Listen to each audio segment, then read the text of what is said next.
प्रातः क्लास चल रहा था 16/9/1968 सोमवार को 7वें पेज के मध्यांत में बात चल रही थी कि जिनको जास्ती ज्ञान है वो औरों को समझाते हैं, अपना भी कल्याण करते हैं, औरों का भी कल्याण करते हैं। तो जो मनुष्य को देवता बनाने के लिए सेवा करते हैं उनको खुशी रहती है, उनको सर्विस वगैरह कभी सुख नहीं आता। ये आगे चल करके तुम्हारी जब अवस्था योग में मजबूत हो जाएगी, ज्ञान में मजबूत हो जाएगी, तुम ऐसे काम करेंगे जैसे जिन्न काम करता है। क्योंकि बस फिर तो हा भी लग जाएगी, तुमको हा भी लग जाएगी मनुष्य को देवता बनाने की। और ऐसे बहुत होंगे ना, बहुत ढेर के ढेर, और ढेर कॉलेज बन जाएंगी। और फिर सामने मौत भी तो आती है ना, तो मौत के आगे तुमको पास करना है ना सबको। तो कहेंगे अभी मौत जल्दी आता है, जल्दी जल्दी सर्विस करो।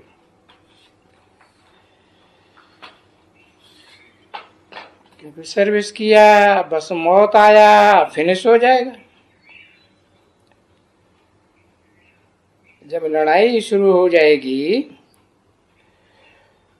तो ये बाप तुमको समझाते रहेंगे कि अभी कोई लड़ाइयां लगेंगी, इत्तेफाक होंगे, कैलेमिटीज भी होंगी।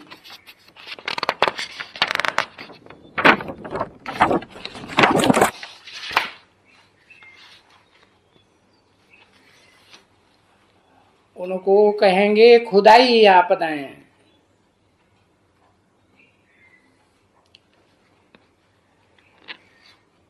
खुदाई आपदाएं, साइंस की आपदाएं।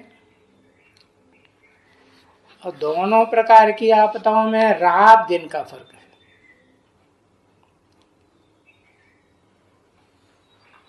16/9/1968 की प्रातः क्लास का 8वां पेज, दूसरी लाइन। वो साइंस की आपदाएं तो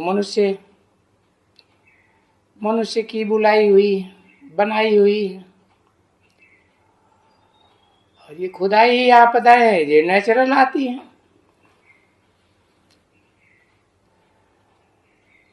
कोई मनुष्य बरसात बरसाते हैं क्या?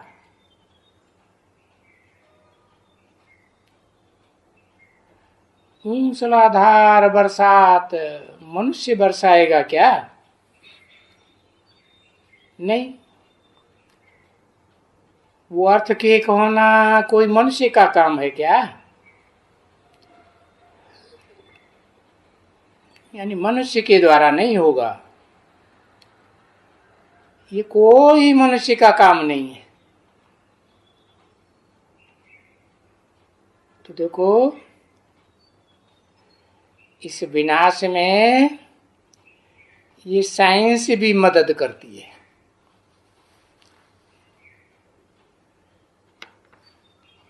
फिर कहा जाता है ईश्वरीय आपदाएं भी मदद करती हैं।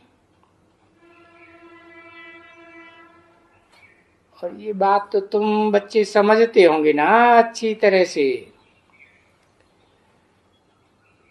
कि जब नई दुनिया स्थापन हुई है तो पुरानी इतनी दुनिया सारी, देखो कितनी बेहद की दुनिया है,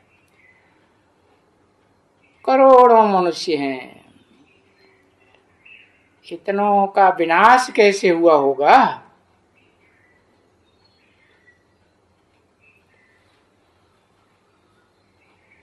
इसलिए भक्ति मार्ग में ये छोटी छोटी होलिकाएं और उनका ये महत्व दिखलाते हैं बड़े बड़े दिन में।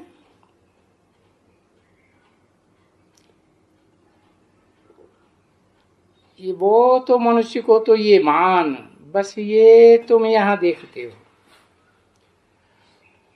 और तुम तो यहाँ सब सीखते हो।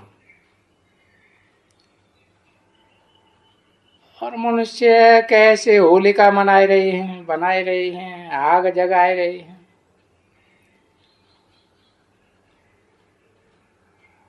वो तो धागा बनाए करके वो अपना उत्सव मनाए रहे हैं बस।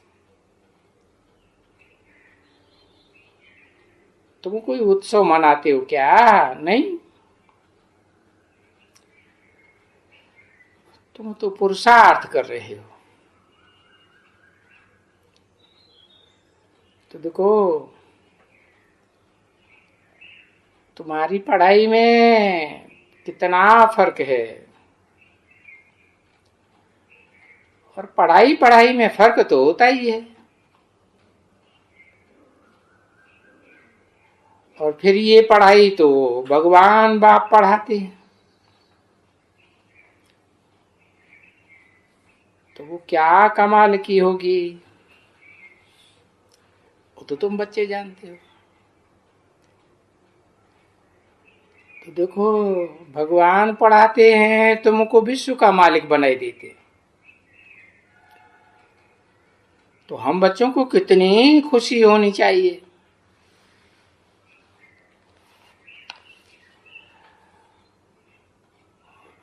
अभी तो कुछ भी नहीं, क्योंकि ये तुम बच्चे जानते हो कि अभी तो ये हिसाब किताब सब यहाँ चुकतू होने का है।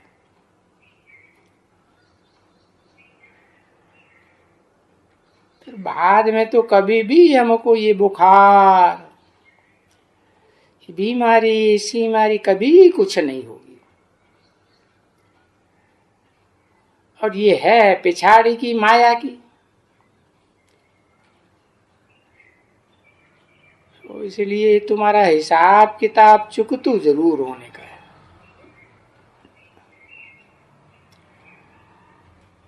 और जो पीड़ाएं हैं वो भी भोगनी होंगी, सजाएं भी फिर काटनी होंगी।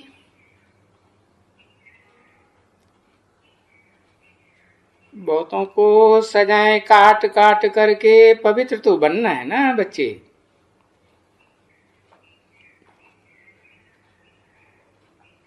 तो उन लोगों का भी हम कुछ ख्याल क्यों करें?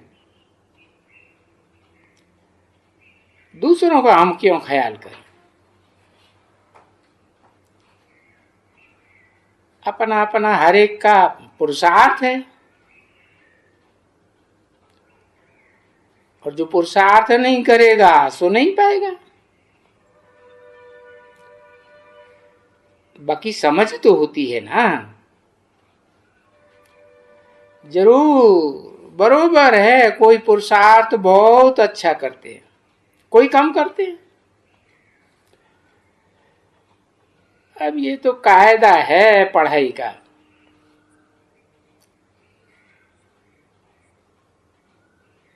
और ये सब जरूर चाहिए, स्वर्ग में तो सब कुछ जरूर चाहिए।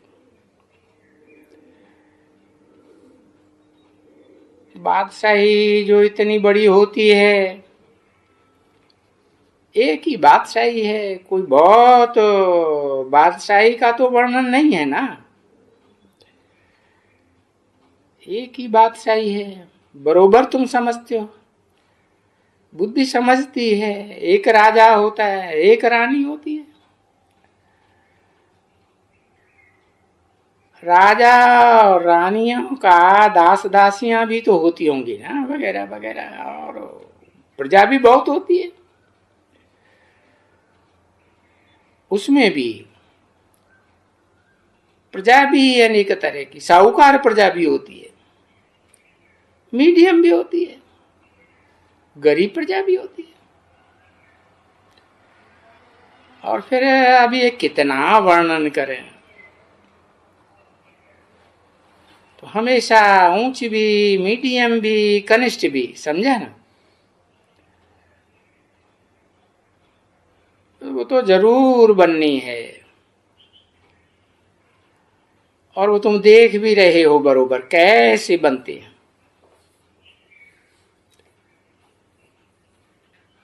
ऐसे भी नहीं कि नहीं बनते हैं।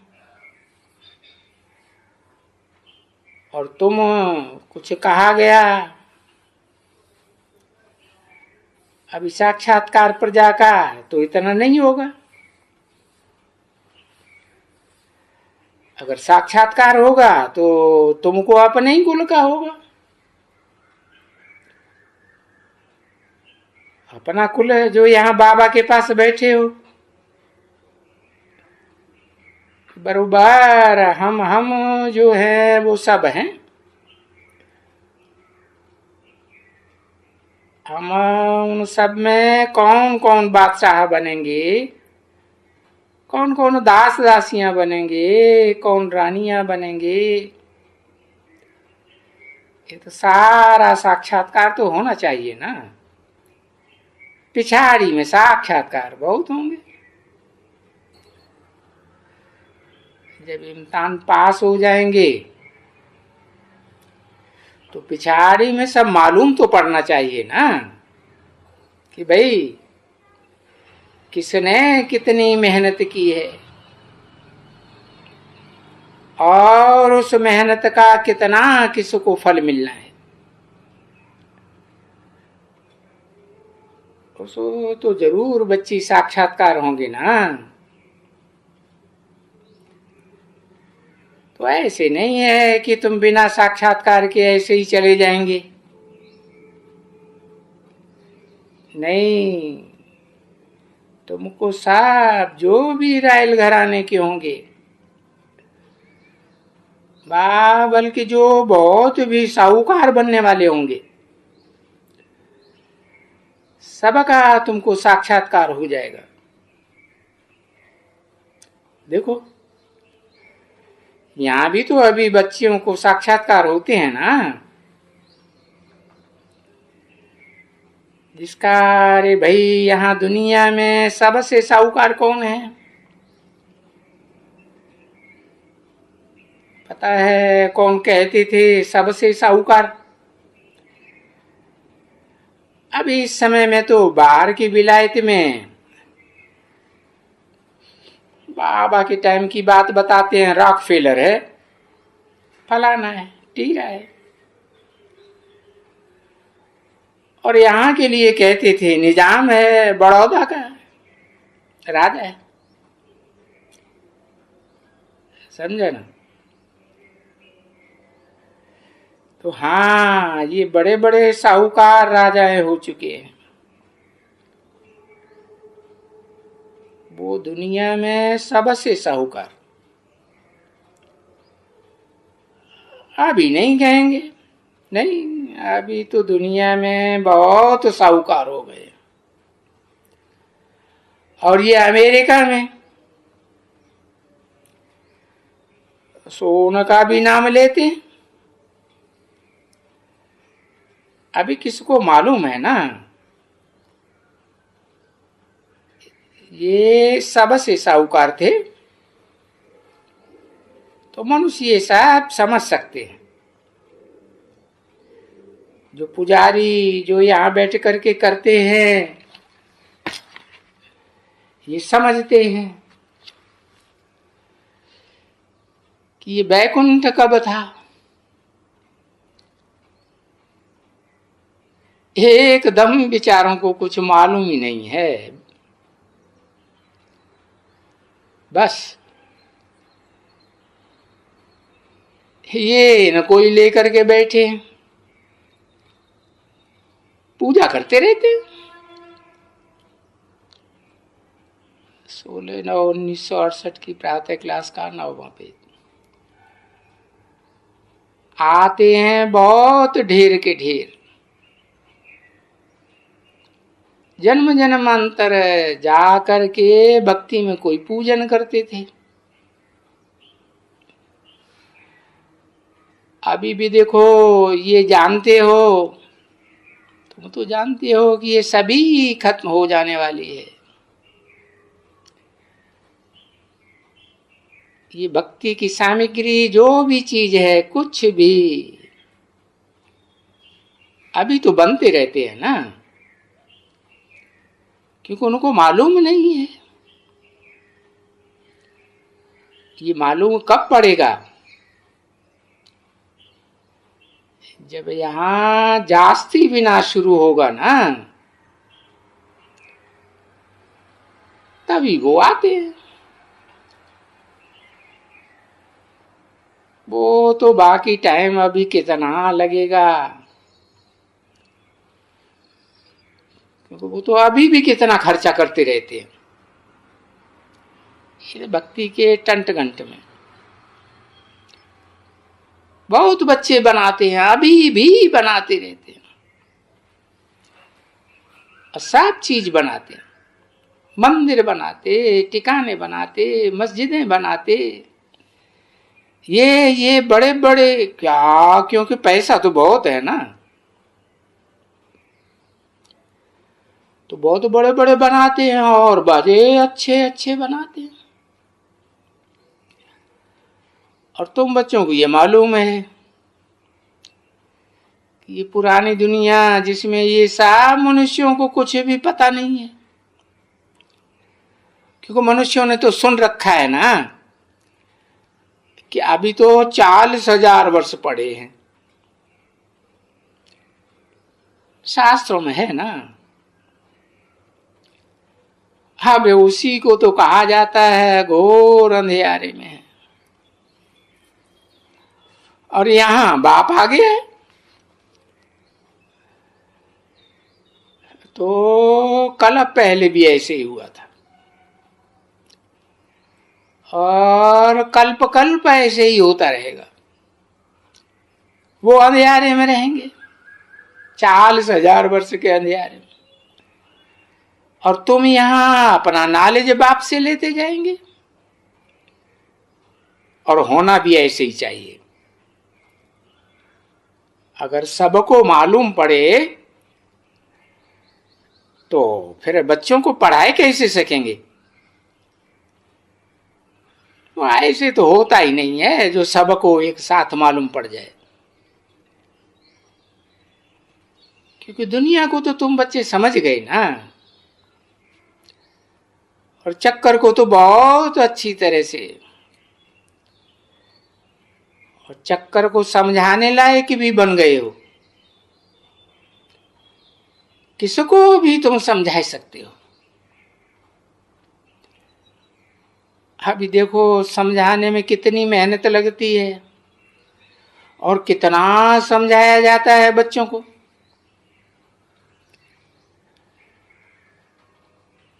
बाप कहते हैं बच्चे, मेरे से तुमने वर्षा लिया था ना, ये देखो ये वर्षा है। बाबा नहीं खुश होते हैं। बाबा तो तुमको पढ़ाते हैं, एम ऑब्जेक्ट देते हैं, तो तुम बच्चे खुश होते हो ना। तो तुम क्या सोचते हो कि बाबा को खुशी होती है क्या? नहीं, बाबा को क्या खुशी होती होगी। वो तो कहते हैं ये तो नाटक है, और इस नाटक में हम अपना पार्ट बजाने आते हैं। ये बेचारे अंधश्रद्धा वाले, अभी उनको बताता हूं, ये तुमको बनने का है अभी, और कोई दुनिया में तुमको बताने वाला है क्या? तुमको ऐसा कोई मनुष्य मिलेगा जो तुमको बताएगा कि तुम ये बनेंगे, है, और या ये बनने वाले हो, या ये बन सकते हो? नहीं, एक बेहद का बाप ही आते हैं। अभी उन बेहद के बाप को तो कोई आश्चर्य नहीं लगता है, कोई चीज का कोई आश्चर्य नहीं, क्योंकि जानते हैं ये सारा ड्रामा है, नाटक। बाबा खुद कहते हैं ना, मुझे कोई आश्चर्य लगेगा क्या, मैं तो जानता हूं कि ये चक्कर सृष्टि का ऐसे ही फिरता रहता है। और ये रावण राज्य और राम राज्य का ये आरा, ये सारा इतना ही खेल चलता है, जिसको मैं जानता हूं। तुम थोड़े ही जानते थे, मैं जानता हूं, तो मुझे क्या कोई क्षोभ कोई दुख होता है? नहीं।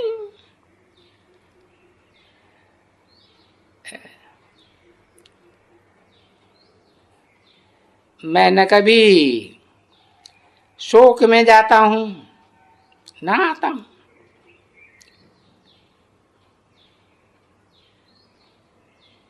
हिलक है सुखधाम में, दुखधाम में तो शोक है। बाकी मैं तो सुखधाम और दुखधाम दोनों से, दुखधाम के शोक से भी नहीं आ रहा हूं।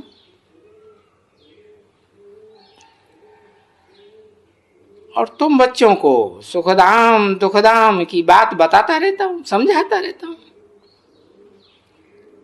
देखो अभी तो डायरेक्ट बैठ करके समझाते हैं ना, और ये सब कुछ ये तो नहीं समझा सकेंगे, ये नहीं समझा सकेंगे तो कोई जरूर दूसरी आत्मा है ना इसमें, जिसको परमात्मा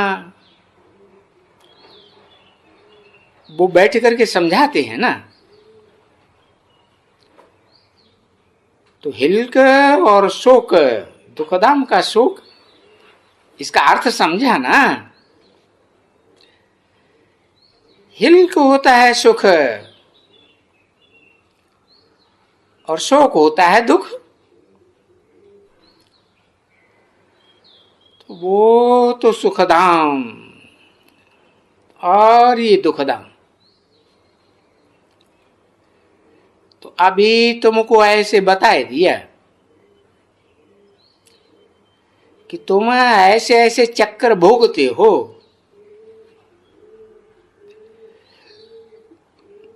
और इस चक्कर का मुझे भी तो पता पड़ता है कि भाई तुमको अभी हर्षित सुख में ले आना है, और तुमको बताए देता हूं कि कितना समय तुम दुख में रहे हो।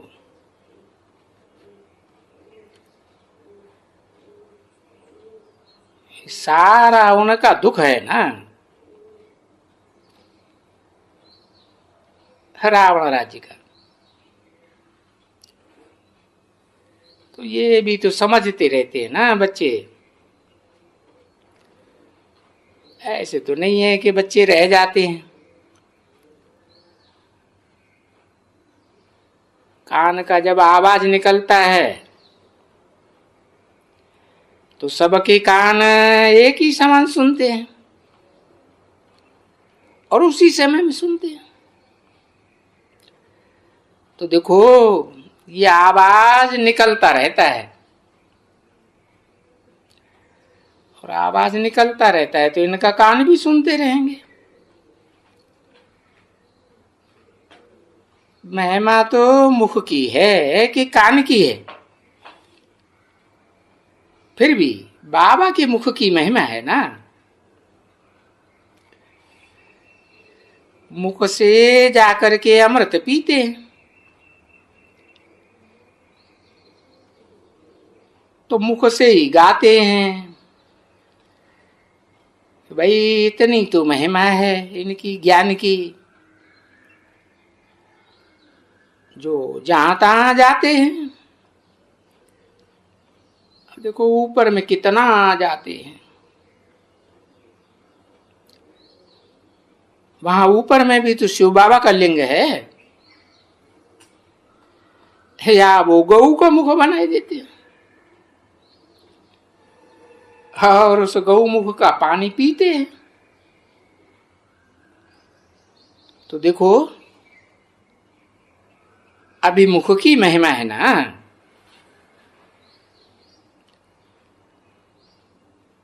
और बाप को कान तो काम में नहीं आते हैं ना, मुख काम में आता है, क्योंकि उनको तुमको पढ़ाने का है ना, तो मुख काम में आता है। और तुम्हारा तो कान भी काम में आता है ना। अच्छा, ओम शांति।